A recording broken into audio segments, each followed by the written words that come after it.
Hey everybody. Peter for the this is usually the dawn patrol. I guess it's more like late dusk. And we tend to talk wargaming primarily and gaming.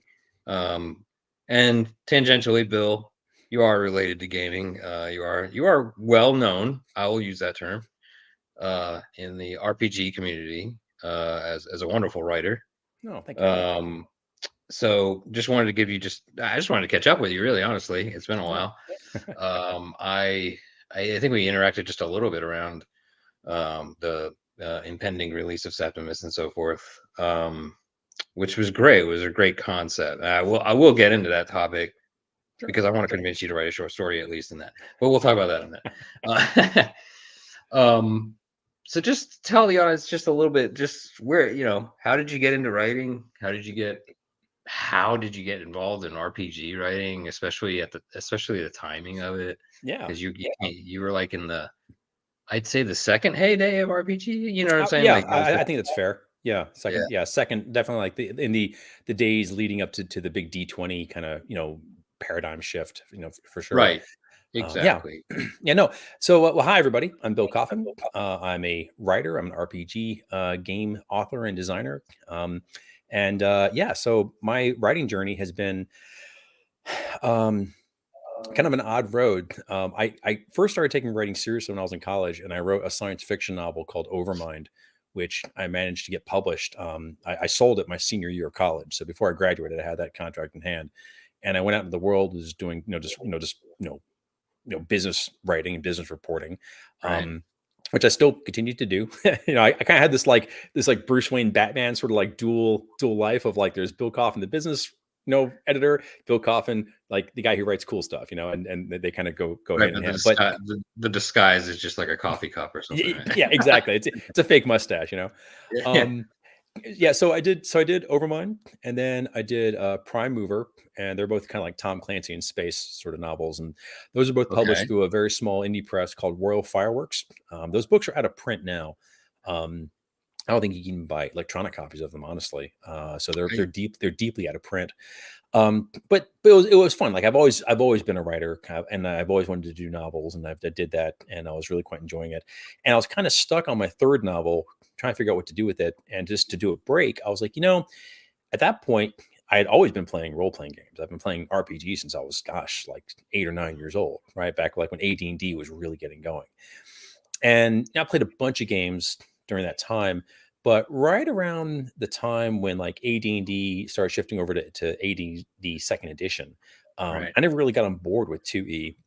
But right. instead, I was, my brother and I and my friends were hardcore into comic books. We were reading a ton of Teenage Mutant Ninja Turtles. So my, Yes, my my brother rolls up to me. We're in a hobby shop. He goes, "Dude, there's a there's an role playing game about the RPG. TMNT. Can you believe this?" I'm like, "You're I lying." He goes, still "No, play it. look, right? It's a great game. It's a fantastic game." And he shows me, and we're like, "Well, we're getting this." And we played that game like it was our job. I mean, we played that game hard. I And then remember. after a while, my brother goes, same scenario, comes up with this big chunky single rule book and goes, "Dude, the guys who did TMNT, they have this game. It's kind of like D&D. You got to check it out." I'm like, "Gimme." We just start playing that. And we played that game monogamously for like 15 years, like to the exclusion of all other role-playing games. I played in fantasy. It was like, You probably get an award for that. yeah, seriously, playing in fantasy was our jam for so long. Um, and It we was had like, just, it really, it was probably one of the best moldings of like an IP and a game system. I mean, warts and all, how we can argue that for oh, sure. forever.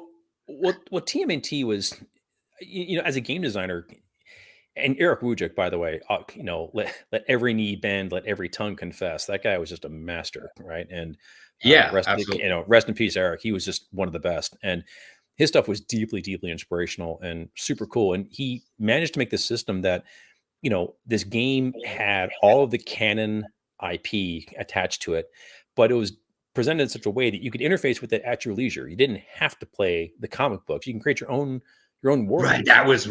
That was what was so cool about it. It's like, Yeah. wait a minute, I can play an aardvark. Yeah, right. Exactly. I can be a mouse that knows kung fu. I could be a rhinoceros. I could be like all these different things. It was so cool. And then the source books expanded it out beautifully. You had Yes. dinosaurs, and you had just all kinds of funky stuff. And then I love the Avalon one. That was great. Mutants in Avalon is super super cool, Yeah. right?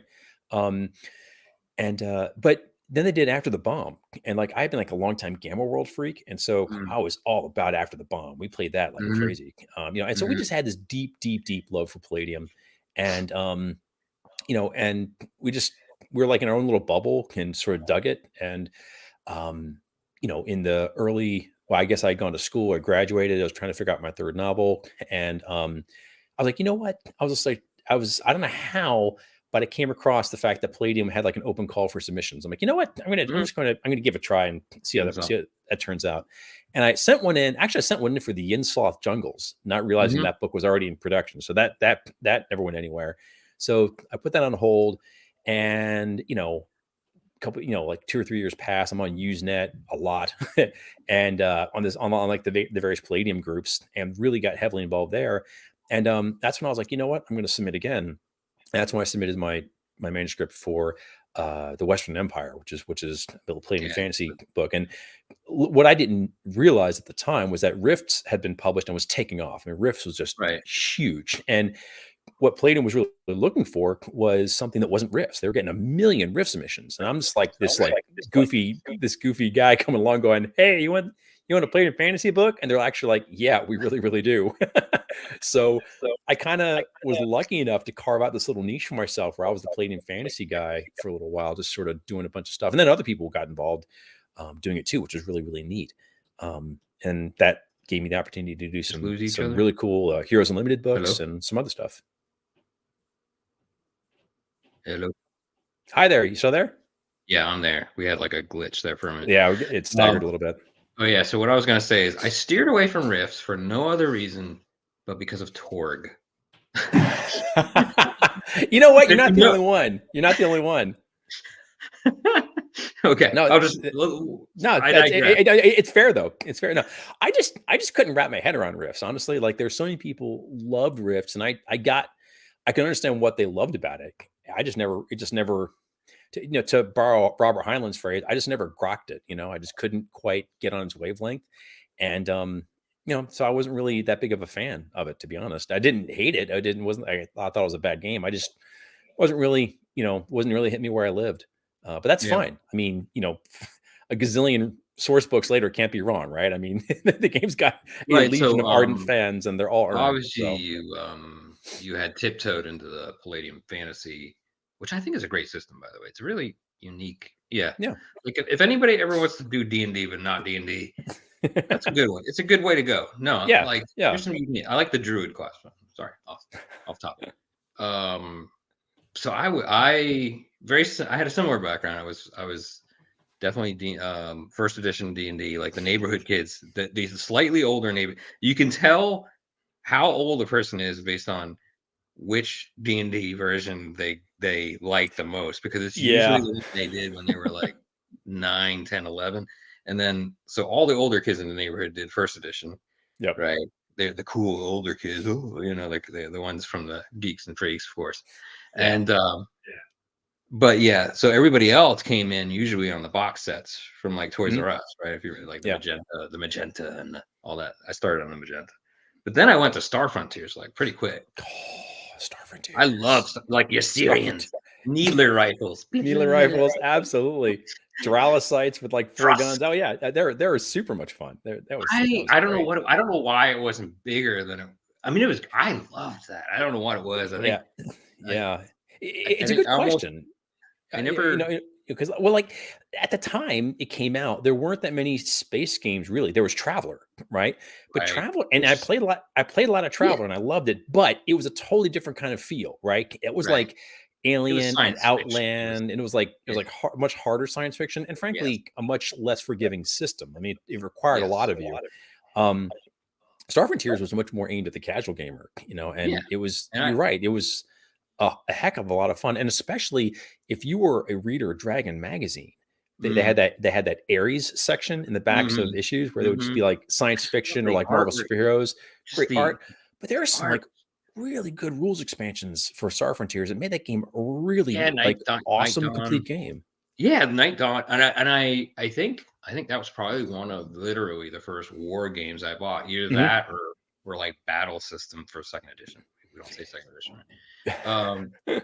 I was weird. I was like, yeah, I was very planted there, but I also liked like Al Qadim and Mhm. even Oriental Adventures. I thought Oriental Adventures was Oriental Adventures on its own is one of the best RPG books ever written. It's Um, pretty awesome. it's awesome. There are parts of it that I don't think have aged particularly well, but there are certain cultural aspects people have taken issue with the Sure, book, but I sure. think as a feat of trying to create a unified holistic world within a single source book for a game that is just You a could. I simple literally to bolt-on this I supplement, still it was yeah, I a still play it. revelation. I still play it, and you can basically Yeah. play it right from that one book because Mhm. it's one of the only books I've Yeah. ever seen like that. What Yeah. else? It's very tight. I was also a Marvel superheroes, the MSH, the original, the face Dude. rip.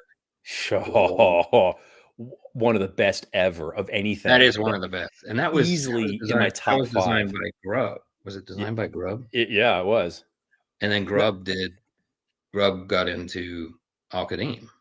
yeah, Yeah, I don't know, maybe but there's some stuff. MSH was like that game still lives in my head rent free. I mean, that is a really fantastic game, and That was you a know, brilliant game. it Yeah. was a brilliant game. You know, it's kind of funny.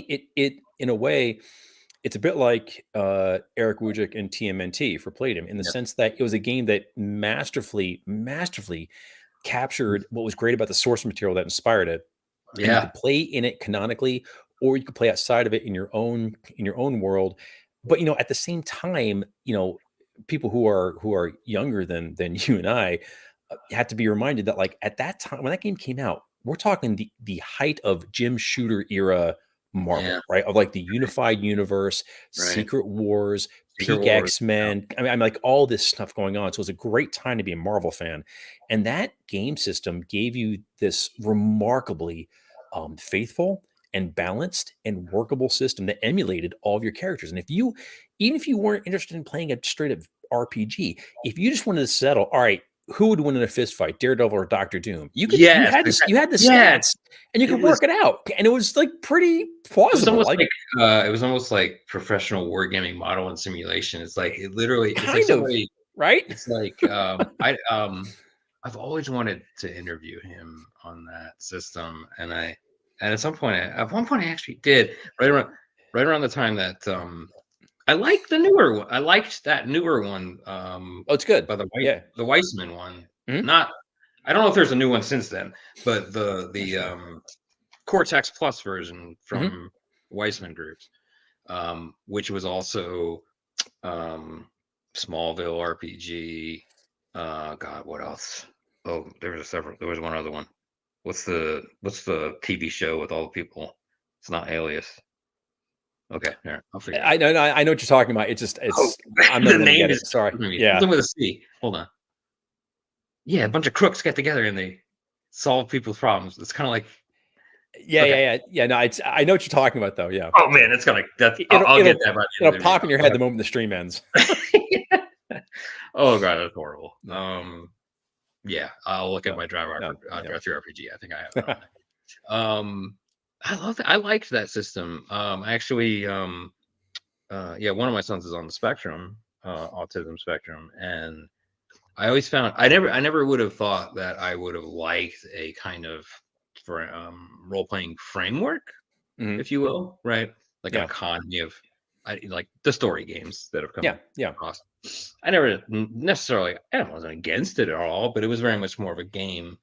But what's very interesting is I had actually seen some of the best role playing I had ever witnessed from people who were trying to stretch themselves to bring some of those elements. And it's really it was an experience for an old time gamer to Yeah. see why Yeah. why RPGs had developed towards that. And I was like, I had a light, I had an epiphany. I was like, it's pretty good. And Yeah. Yeah. it's definitely good, I think, for kids that maybe neuroatypical Mhm. that kind of need a framework. Yeah. And yeah, I saw my son kind of open up a little bit in that interaction. It was pretty cool. So Well, some of those old TSR games are really quite cool, like the box sets, because they came with like paper maps and kind of cut and like little like cardboard chits. So you could do like a war game light treatment of the game if you wanted to, right? So if if you you needed wanted that to, yeah. framework, if you wanted that kind of scene, you could actually emulate that. They didn't really have a lot of support to go any further with that. Like if that's what really turned you on, Right. you're going to And hit the wall pretty quick. But then you quite need to quite jump to honestly, something that's else. why I don't know if you've ever tried Axe by Alex Macros, but yeah, Mm-mm. he's local to me here in the Raleigh Durham area. Um, the Adventure Conqueror King system. That's a newer one. It kind of takes rules cyclopedia and then it goes into like domain conquering there, but it actually has a Ooh. war game. It has a war game integrated with it as Oh, well. that sounds pretty Oh cool, man. yeah, okay. I'll give you the specs on that later. Yeah, definitely. Um, Definitely. So so we haven't talked about your writing that much. yeah, Sorry. yeah, no, it's all good. But but so I started working for Palladium, and that really was dominating my writing output for a number of years. And then that came to an end right around, around 2001, 2002. 2002 or so. I went back into the workforce, and that's when I started going, you know what? I had done so much output RPG wise, I'd actually stopped playing RPGs because I was all my spare Right. time was into that. And I was Yes. like, Yeah. I really miss playing RPGs. I think I'm going to put this to the side for a while and go back to actual fiction writing, just so I can actually learn to enjoy RPGs once more. And at that point, I was a young father. I didn't have much time for gaming anyway, Yes. Um, but I did have a very long train commute into New York City from where I live. So I had like an hour and a half long each way. So I used that as writing time. And so on that commute, I ended up writing entire novels. But So the first thing I worked on was this concept for a story called Septimus, right? Which yeah. I ended up imagining it as this massive series, and it was so expansive and so big. I was like, man, I haven't written a word of fiction in forever. I am not up for this. I got to do something smaller to kind of dust the gears off my engine here. And so I kicked back and decided I was going to do this King Arthur story, which became this Dark Britannia series I published, which is 3 novels: Pax Morgana, Pax Arcadia, Pax Britannia. It's kind of like a post-apocalyptic King Arthur story, and Yes. that got me onto what is now my current fiction writing track. Very good. So what was the time frame of that? I thought I saw earlier editions of them. Did I True, see that? all Or, true. Yeah. So the time frame is, uh, I worked on Septimus for a couple of years as what you would consider to be like a trunk novel, like my because I do a lot of like when I write, I don't just like there's the whole notion of like, are you an architect or a gardener? Are you a plotter or are you a pantser? Right? Do you pre-structure your work or do you just do it on the fly and figure it out as you go? right. I pre-structure my work rather Mm, religiously. And mm. so Septimus, the plot outline for Septimus had reached 100,000 words. That's the size of a novel itself. And that was my sign that it was way out of control. Wow. So, but I spent like years on that.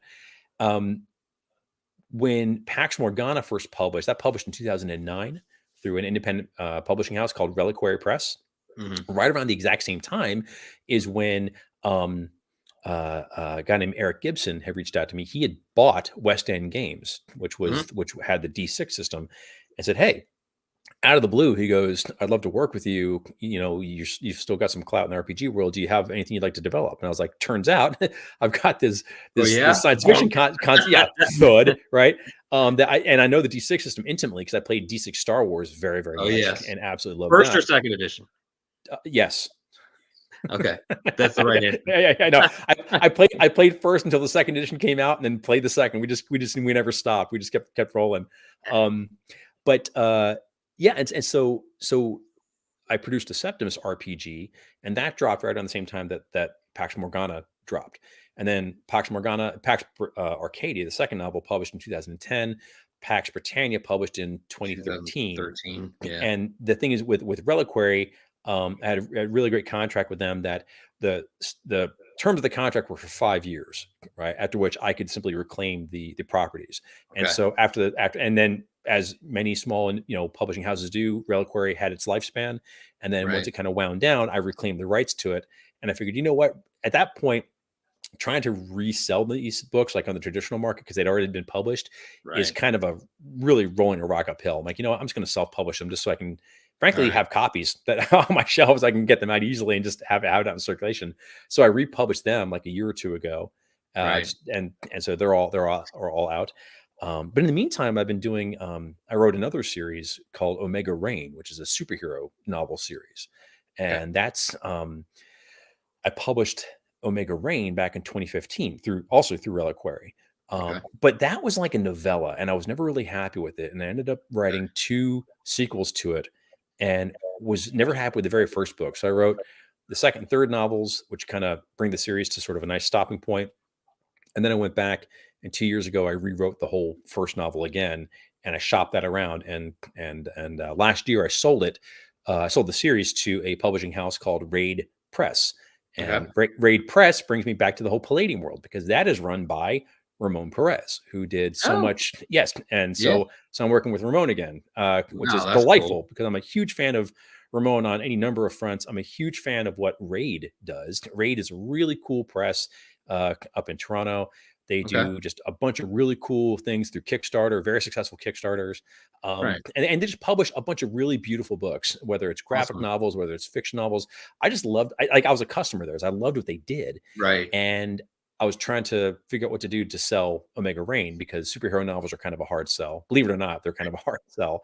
Right. Sure. Um, and finally, I was kind of at the end of my rope, and I was gonna probably just gonna self-publish it. But I'm like, you know what? I think I'm just gonna reach out to some folks I know, and I said, hey, Ramon, I got this book. I don't know what to do with it. Would you mind taking a look at it? He goes, yeah, send it my way. And I did. And he goes, actually, I think we can do business together. I'm like, well, that's Right. music to my ears, because I really enjoy working with you. And so that is currently in production. That will be coming out later on this year. And then we're looking to have the second Omega Rain book come out next year around this time, and the third the year after that.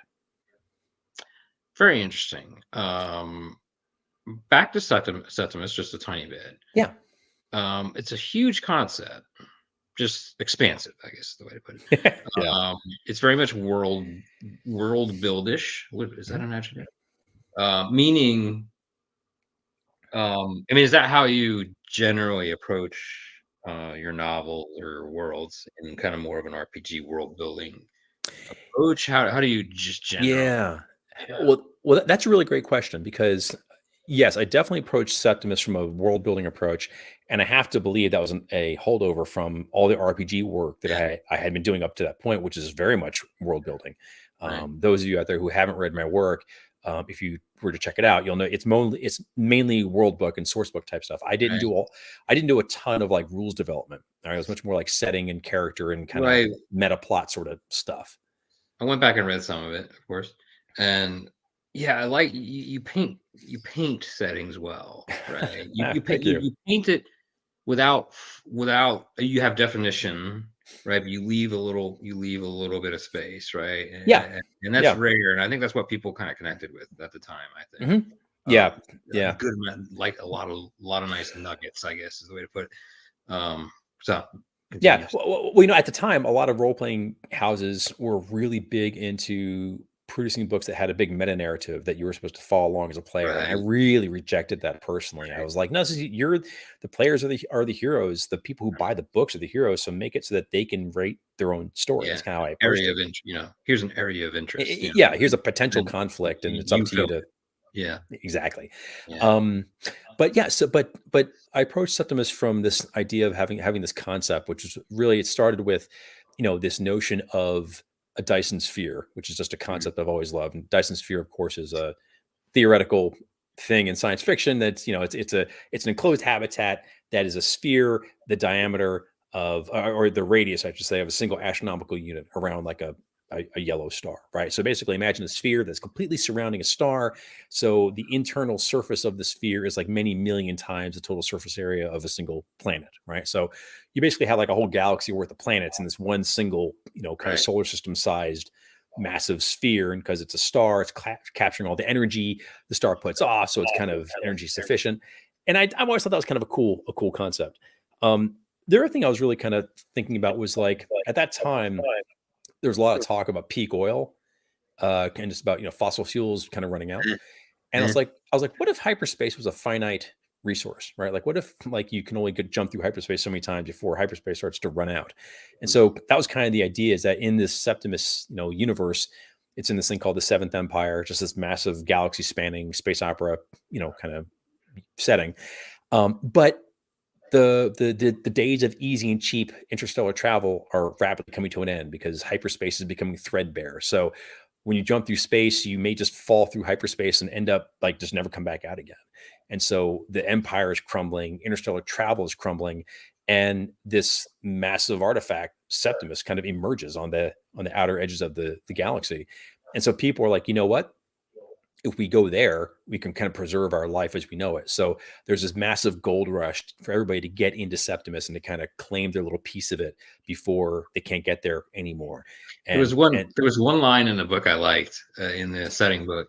It was like some people went and they didn't even know what it was. It yeah, was yeah, something like that, and I was like, you know, that's exactly what would happen. yeah, yeah, exactly. It's like we see a million people going left. You're like, I guess I'm going to go with them. I don't know why. It's probably a good reason for it, you know. But the tragedy with Septimus is that and it was based off of the D6 system. So it's basically it plays like D6 Star Wars. It's it's a it's and there had been another D6 game called based off the Meta Barons that had come out a couple Mm, years earlier, yes, and I was inspired by that. It's like this cool general yes. science fiction type thing. So it's really kind of in that Meta Barons kind of vein. And the idea was the basic system is here's basic rules, here's how ships work, here's how guns work, here's how classes work, and here's the basic gist of this thing. But Septimus is so vast that you can't possibly ever You know it describe it all. all. And that's kind of Yeah. the idea that you get inside and you can find your own little hex of it and develop it yourself. Um, the plan had been to do that core book and then do a series of source books that would further So develop and give you some ideas like where give to you go with ideas of it. where to go, where to take it yourself. Exactly. But unfortunately, West End ran into some pretty serious money problems as they're publishing, as they're right as they're producing Septimus. So I was there for Gen Con when it was supposed to have come out, and it kind of like halfway came out. Like he had like a lot of orders had been accepted, money had exchanged hands, books were supposed to be there, and they weren't. And Yeah. they were like kind of short run. There's like a stack of short run copies there just to give to people while they were there. And I was like, this is not so good. And a lot of people got burned, unfortunately. So what happened is West End collapsed shortly after that, and then there were no other further books. So like Septimus as an RPG to me feels rather incomplete, like because there's a lot more that's supposed to go to it to fill out the setting and to kind of give you ideas of well, who are the players here, what are the dramas, where do you want to go, what, and just to Like, vastly build out like the tech as well, like all these notions for like different kinds of mech, different kinds of right. ships, different kind of all kinds of stuff. It's just not there. And after that all kind of fell apart, I retained the rights to it, so I put it up on Drive Through RPG for free, basically, and I was like, it's going to be free forever. And what's funny is that Yeah. years later, a couple years ago, Stuart Wick um, bought he bought West End, right, and reached out to me. He goes, "Hey, I just bought." West End. I'm like, oh, do tell. It's awesome, man. Like, because Yeah. he was a game designer of no small renown himself. Yeah. Um, and he said, "What do you?" And he said, "What do you want to do with Septimus?" Like, well, I told him the whole story. I said, "No, I frankly, I'm totally cool with anybody else developing off of it. I just want to make sure that the core book remains free, or that there is a version of it that is free, Right. because people Right. got burned, right?" And Right. so he goes, "No problem." He goes, "Would you like to know how many people have downloaded that book since you put it up for free?" I'm like, "Actually, I'd love to because I have no idea." He goes, "More than 10,000." I'm like, "Are That's you serious?" big. Yeah, right. I That's couldn't good. believe it. I had no clue, and that was like yeah, that was a couple years ago, so who knows how many have gotten it. Um, but he had a really ambitious plan to robustly support Septimus. Right. But then very tragically, he died not long afterwards. So that kind of stopped, and I believe West End may have changed hands again, but I wouldn't know. So Septimus is kind of a lost child. It's sort of you can get it for free. It will always be free. You can always get a free PDF of it on Drive Through RPG. I should probably grab a copy and Always, throw it up in the Internet Archive as well, but it's always going to be for free. you can probably guess my next question. Have you ever considered writing for it? Have you ever considered I doing have. a short story? I haven't considered short stories. What I've really considered is going back and maybe seeing if I can pull the novel idea back out again, because Yeah. the idea the idea the story idea with Septimus had been that that it was going to be taking place in the solar system where Septimus has been hiding, and basically it came down to is that there was a war involving artificial intelligences a while back, and that seven of them kind of fled, and they each kind of grabbed their 7 different world spheres and sort of hid in hyperspace. And Septimus is the 7th one, and it's just starting to slowly emerge back out of hyperspace again. And in the story, this deep space salvage team, they're like all veterans of the last war. They're all burned out. They're all got their damage. They're on drugs. They're whatever. And they're just this motley crew of people who just pick up space garbage. They end up finding this archive, and they're like, we don't know what the heck this is, but this archive is essentially a fragment of Septimus that leads them to Septimus, and it's sort of like the key to the sphere. Like they find the way to get inside Septimus at a time when nobody really knows what the heck it actually is. And of course, this puts them on everybody's bullseye, including these military types who very much from the Empire, who very much want to control Septimus because they see the sphere as being Empire 2.0, and they're not going to let a team of measly junkers get in their way. So I wouldn't mind getting back to that because I really do love writing science fiction, like space science fiction. I wouldn't mind getting back to it at all.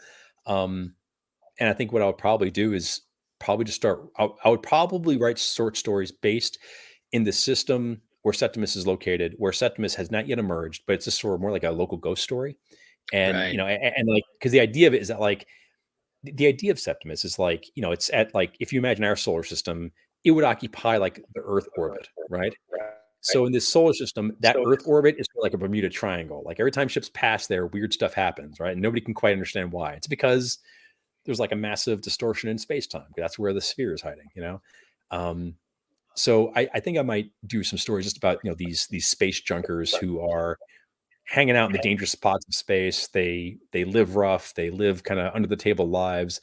They're always looking for that big score, but they know they're never really going to get it. And there are these stories like, there's something really valuable out here, and kind of keeps drawing people out, and they take risks they shouldn't be taking. And I think that would be kind of fun to develop before getting to no, there actually is a very big something out there. It's the biggest something that there ever was. Yeah. That would be kind of good. Because then, when you're that small time and you discover, a crate full of Hope diamonds, what do you even do with it? Like, you don't even know how to deal with a treasure that big. You have no sense of it. So I think that might be kind of a fun thing to work on. Yeah, I've always just wanted to kind of see the more of your vision of it, like the play out of it in your brain, a little bit. Well, the notion I had was that it was going to be, what they had found was the fragment of a runaway AI that had like hopelessly compressed itself, like it was a zip file inside a zip file inside a zip file, that kind of thing. Right. And once they extract it, it's kind of like it's sort of let the genie out of the bottle. Like it's been so corrupted because it's been compressed for so long, it's not exactly whole anymore. And so they're trying to get the genie back in the bottle, but the genie is also what's going to let it into Septimus. So they've got this like There's a little odd relationship with this thing. Like it's it's like riding the tiger. Eventually the tiger's going to eat you. right. So Like when I think about it more and more, I'm like, there's a little sprinkles of the Expanse, a little bit, right? yeah. I love the Expanse. No, I love the Expanse too, but I haven't read the novels, right? So Right. I think before I got serious about, and that's the thing, before I got serious about Septimus, I would really have to go back and give the Expanse a very deep dive just to make sure I don't accidentally kind of Different. retread It's the totally wonderful work different, that's been done there. So because similar, just a flavor, just a similar yeah, flavor. yeah, I think the but same people, anybody who likes Expanse would love. well, Uh, but what really inspired a lot of it was like, as I've said before, I have this like double life, and I do a lot of business writing as well. And in that business writing space, I got to learn. I used to do a lot of writing about like heavy industrial risk and that right. sort of thing. And I found people like actual like real world like deep sea like compression suit divers fascinating, and like oil rig workers fascinating, and like actual Right. maritime salvage unit guys. Like that whole world is super interesting. And So then I was put really that in kind of, space. Yeah. yeah, it's running out of space, but like it's also like it's just one of these like really weird like roughneck kind of lives, and I just wanted to kind of grab all that and sort of put it out into space because I think it's a very fascinating world. It's like a world that exists in between the spaces of like much more powerful and respectable worlds. Like these guys take care of Right. like Right. all the dirty The work that nobody Expanse, the wants to Expanse talk. is similar but entirely different. Yeah. Yeah. So, but Yeah, The they're Expanse sure is to. great. All hail The Expanse. It's good, good, Yeah. good, good, good stuff. So, Um, I'm also a huge fan of Ian M. Banks, right, and the culture okay. novels. So, one thing I would, but Septimus would be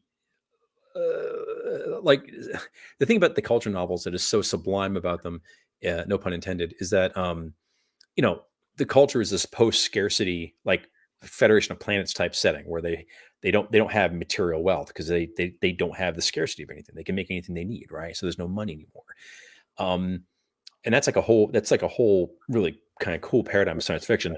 Septimus would not go there, right? Septimus would be in a world very much with money, because there's a lot of scarcity and a lot of really mean people who are controlling stuff. So I think it would be very much more in that space. But if you want to get the cut of my jib as a writer, man, Ian M. Banks is easily my number one influence. I love that guy so very much. I don't write like him necessarily.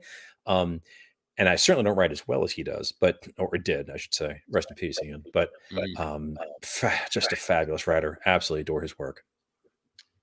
I love that you mentioned TMNT before because I literally to this day remember I went to a flea market and it had a comic book store, like a semi-permanent, a permanent comic book store.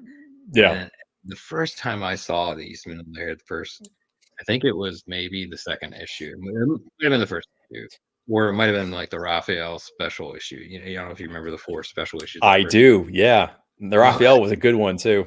that was a good one. Yeah, but it was so gritty.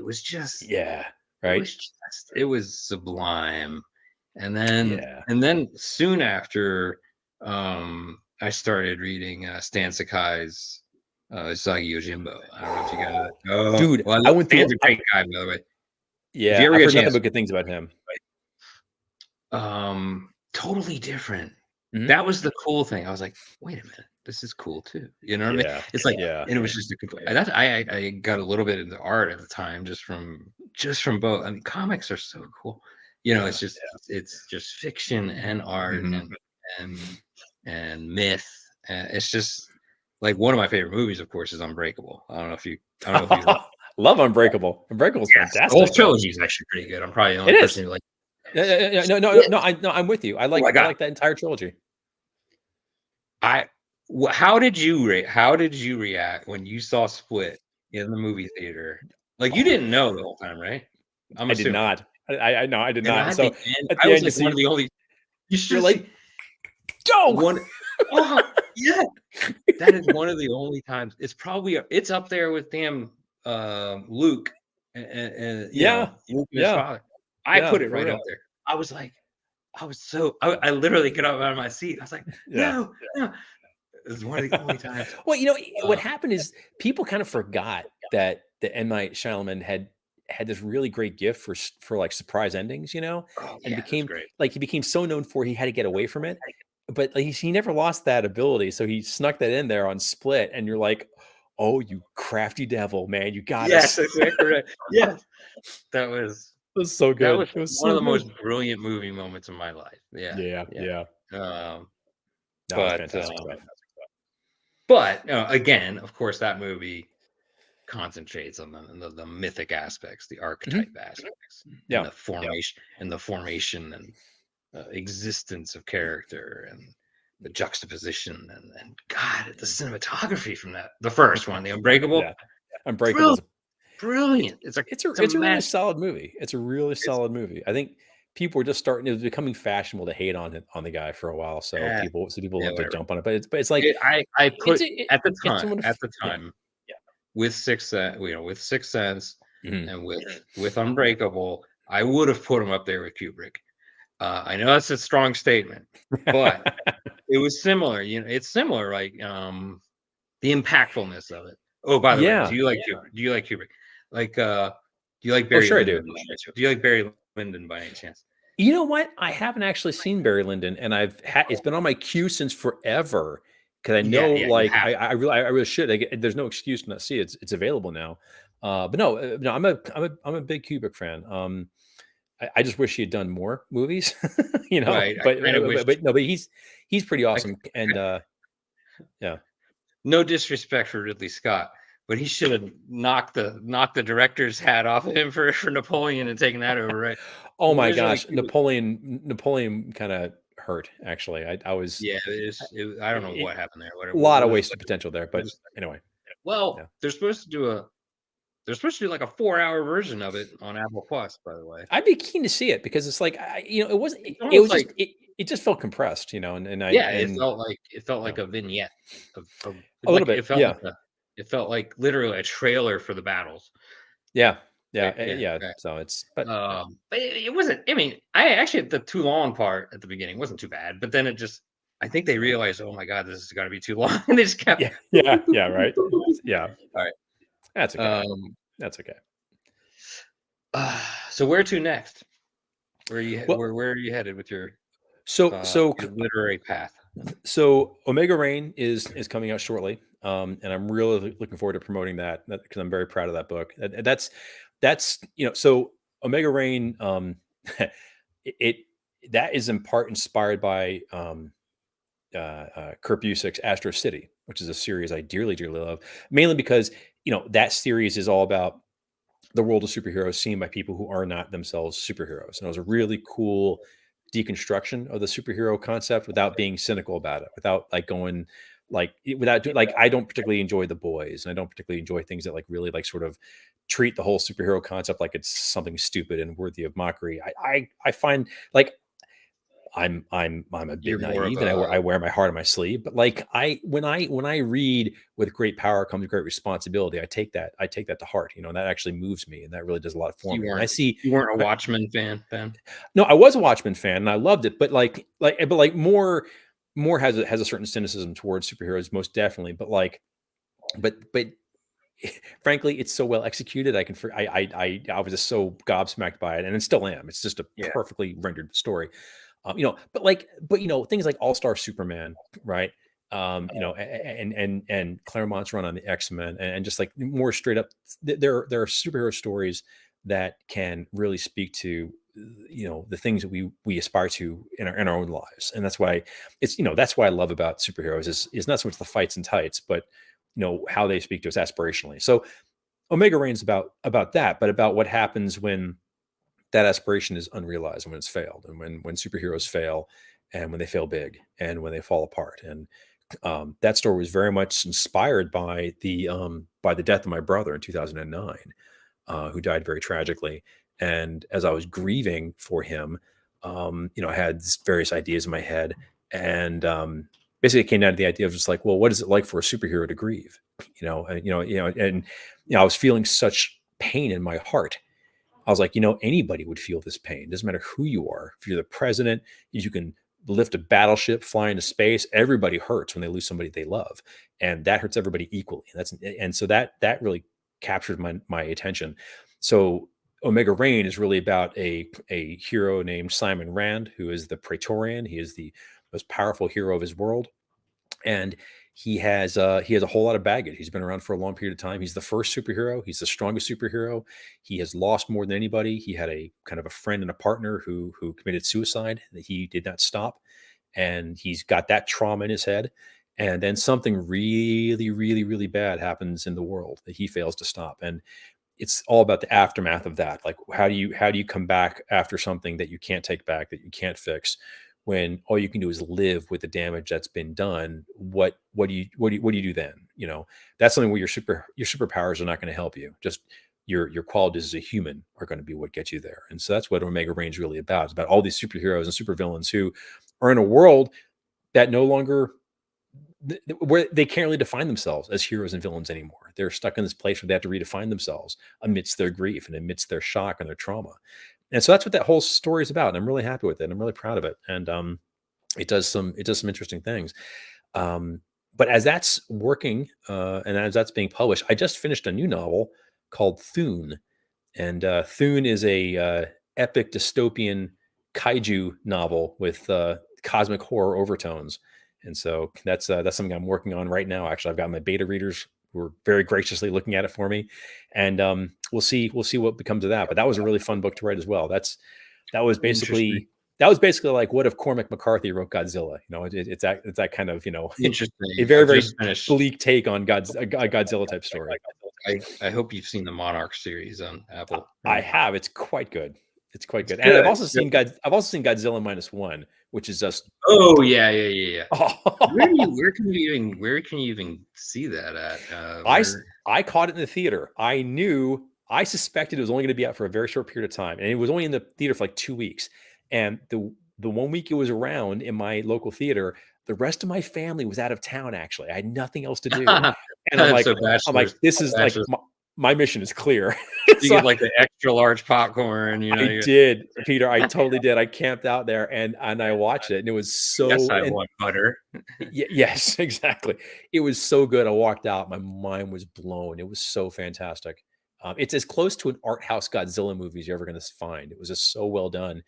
And Wow, I'm glad that. I mean, it looked like they got an Oscar for it, didn't it got an it? Oscar for Best Visual Effects. And I'll tell you something, man. That movie, would you like to know how much it cost to make that movie? All in? Like 12 million bucks. Seriously. Wow. So Yeah. they went old school, It- new school.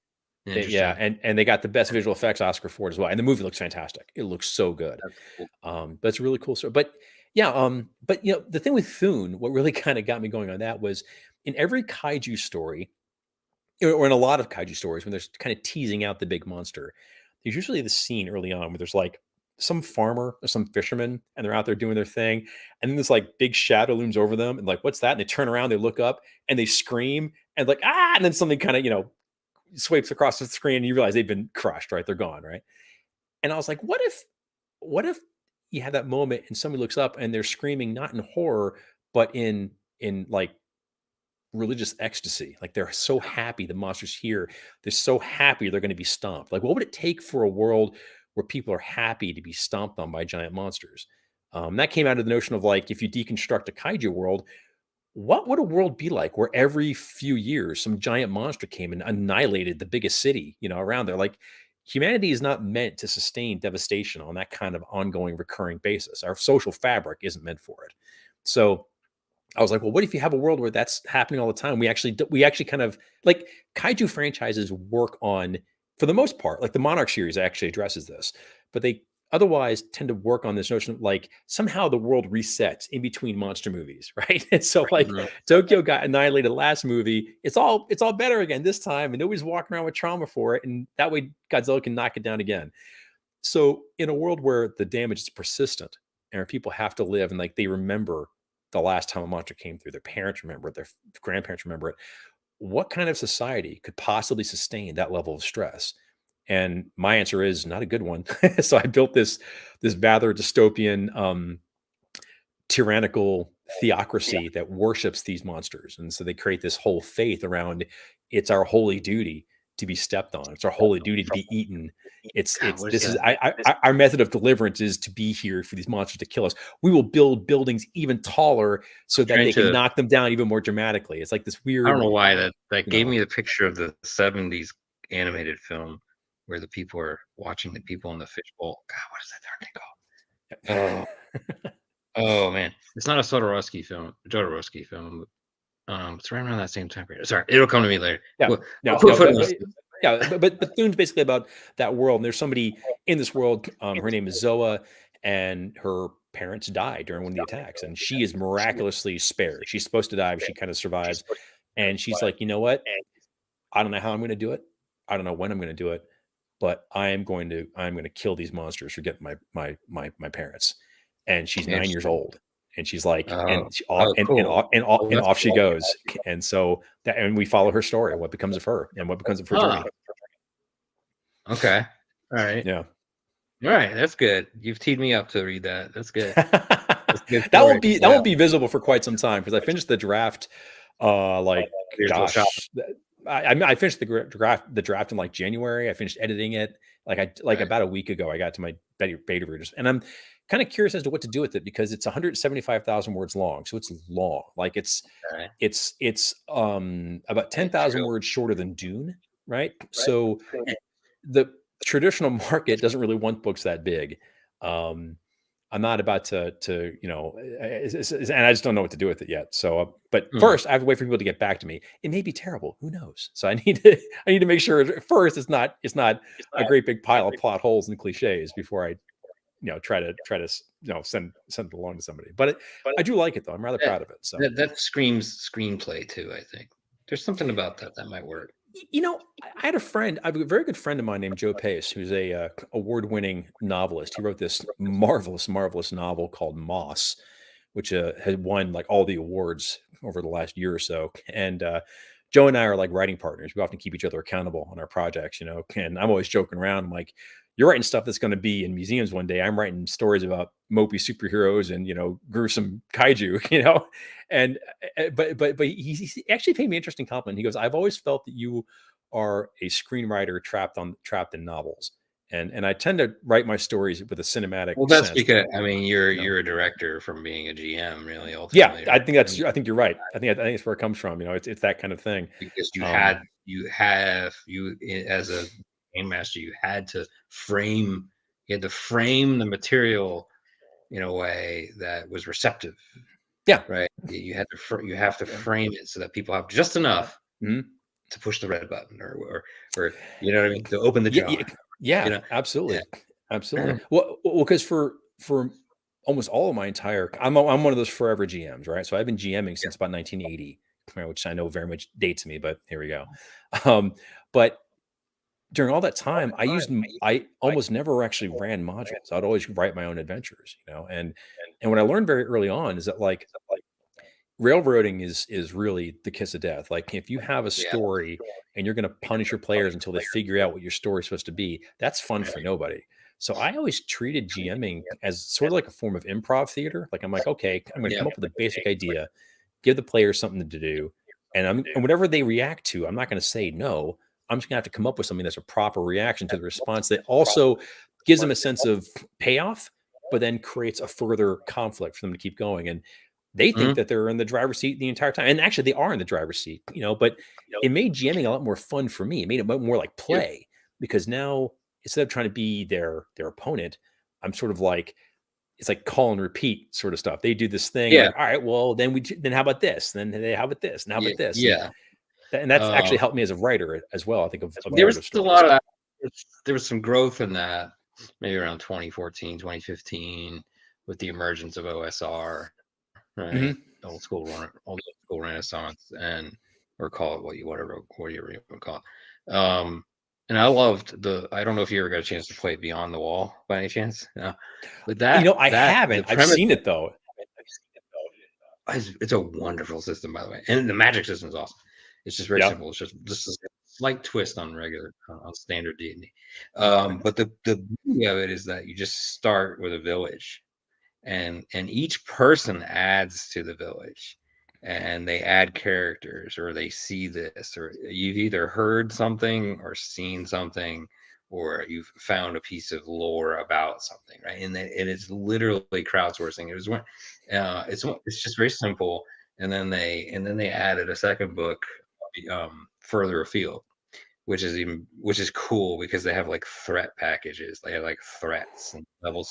So it's literally like sandboxing with the players. Yeah. And then eventually you take over, into a little bit more of a traditional GM. But Yeah. Yeah. yeah, I like where role playing games have experimented towards. Very Um, much so. Yeah, a little while ago, it's funny. I went on Drive Through RPG a little while ago, and somehow found like a rather large credit there. I don't recall how I got there. Um, I did a freelancing job. I think maybe I got paid in Drive Through RPG credit or something. I don't know what it is, but I had a ton of money there. I'm like, you know what? I'm just going to buy a whole bunch of games that I just see like on TikTok or see people talking about, and just like because there's a real renaissance of just amazing design going on right now. People are doing some super innovative stuff, whether it's for solo RPGs, GMless RPGs, diceless. I mean, just a ton of really fantastic, kind of indie RPG stuff going on. So I bought a ton of them. Right, I haven't read through them all, but what I've read so far has been like some things I've gone through have just been so sublime, and just have really really enjoyed them. Things like Colossal. Mm, Notorious is a solo RPG about like a Star Wars style bounty hunter. Notorious is nice. badass, man. Notorious is so good. Okay, I'll have to check that one Um, out. I Aegon. personally I liked the mouse guard Oh, RPGs. Mouse Guard RPGs are great. Luke Crane killed it with those. They were fantastic. So Peter's now, have you Dave, read have you read the Mouse Guard graphic novels? oh yeah, Yeah. I've interviewed David Peterson. Oh, Um, lovely. he's a great guy, by the way. If you ever get a Yeah. chance to talk to him, um, he and he based Mouse Guard off of the Boy Scouts. His experience as a Boy Scout, and it was interesting. Like I never really put two and two together until he told me that, and I was like, all right, I see it. I totally see it. It's kind of like just Yeah. kind of be a hero to because you need to be. You know, it was Hmm. it is a hero story. It is a heroic story. Oh Mouse yeah, Guard. but it It's prizes things like wiliness and resourcefulness and character and yes, loyalty. yes, There's like no murder hobo aspect to it at all. It's it's very virtuous. Murder Hobo short story series. That would be a good one. All right, so So has anybody made a Murder Hobo RPG? Right, there has to have been, right? there I mean, has to have been one. I remember a long time ago when I used to spend like inordinate amounts of my day over on RPG Net, and RPG Net was a great time for a while. I'm not there on there anymore, but so I don't know what it's like now. But I remember like the murder hobo thing. The murder hobo thing was like it was constant. Like there was a sort of there's like a sort of a subculture that sort of disdained the traditional D&D style role playing, and so murder hobo is sort of like that pejorative term they use. It's like, oh, It, all you do is kick down doors, kill things, take their stuff, well, and move it's on. You know. Gyramitis. That's what I call it. Yeah, right. You know, it was at that time. It came from like you're not playing World of Darkness, so therefore you're some sort of idiot. You know, it was that kind of a thing. And I'm like, okay, I get what you're saying. I know it's like kind of a tired way of playing, but it is fun. I mean, it's it's a game after all. You know, it's not. We're not trying to cure cancer with this, so it's we can be permitted to do silly stuff. But yeah, but the murder hobo thing was you know it was a bad badge to have to wear for for a long period of time. It really was. So Yeah, and then there was definitely a shtick for putting player groups against other player groups as well. I don't know if you've run into that a lot. I love it, but yeah, it got old because everybody had to have another player team come. yeah. So, It created no small amount of chaos. I remember like I never played that way, but I observed it, and I'm like, if this is delivering joy to people, then fantastic. But it looks like an awful lot of havoc, like to have to mm. navigate in order to get the fun it's promising. And I don't know if I'm really up for that. So I think I'll just stay on the sidelines and sort of watch rather than take part. So without giving too much away, of course, you might want to hold things close to your chest in some regards, but any kernels of ideas that just haven't that are right on the cusp, you know what I mean? Like, what is the next Yeah. closest thing in your brain beyond what you The next closest thing in my brain would be well, I have a fourth Omega Rain novel in mind, but I want to okay. see how the first three go before I develop it. Um, and that would really kind of explore the notion of like there being like the different power levels in the superhero universe create different levels of society. Like the rooftop level superheroes just aren't seen as important as like the city saving, Sarcasm. who aren't seen as important as the world saving kind of guys. And that's a kind of a kernel. I'd say the one thing I'm actually just starting to work on is in the middle of all this last year, I published this massive omnibus of weird fiction called Tales from the Outer Canon, and they're Yeah, I all saw story. that. Yeah. It's all public domain, right? So it's all public domain stuff, and there's a ton of people publishing public domain stuff right now. I'm not trying to get on that bandwagon necessarily. I just, as I kind of went down this weird fiction rabbit hole, as I was starting to write and do the work with Foon, um, I was like, I wish there was an anthology, this big, massive anthology with all the kinds of stories I really wanted, because I would buy it in a heartbeat, and I couldn't find it. I was like, you know what? I'll just make it myself. It's really what it came down to. So I created this massive anthology, and there are a ton of stories I couldn't fit in because the book could only be so big. And so I'm probably going to do a second volume of that Mm, right now. okay. But that's more like it'll be for sale on Amazon. But Is I that also put it up on the Internet what you said? Archive for free, so you can get it for free if you want. I mean, it's out there because it's all public domain. I feel bad making money off it because it's not really my work. I'm just Um, collecting it. my power is literally about to go here. Oh no, I So know. So yeah, no, um, no. Those are pretty much getting Thune out into the world is the big thing right now. Getting Omega Rain out in the world is the big thing right now. And when I'm not playing No Man's Sky or whatever, it's finding more weird fiction stories to send to people. So very good. I look forward to it all. I especially yeah, Thune. I'm definitely gonna check that out. That right on, sounds man. good. Well, That no, I sounds appreciate unique. it. Thank you very much. I'm reading your first Britannia one now, with Pax Britannia, and it's good. Oh I'm yeah, about sure. So well, I certainly hope you enjoy it. Thank you for yeah, giving it some very time. good. And Peter, thank you for having me on, man. It's been a real blast. Great conversation. Have a great Indeed. one. Yep. Cheers.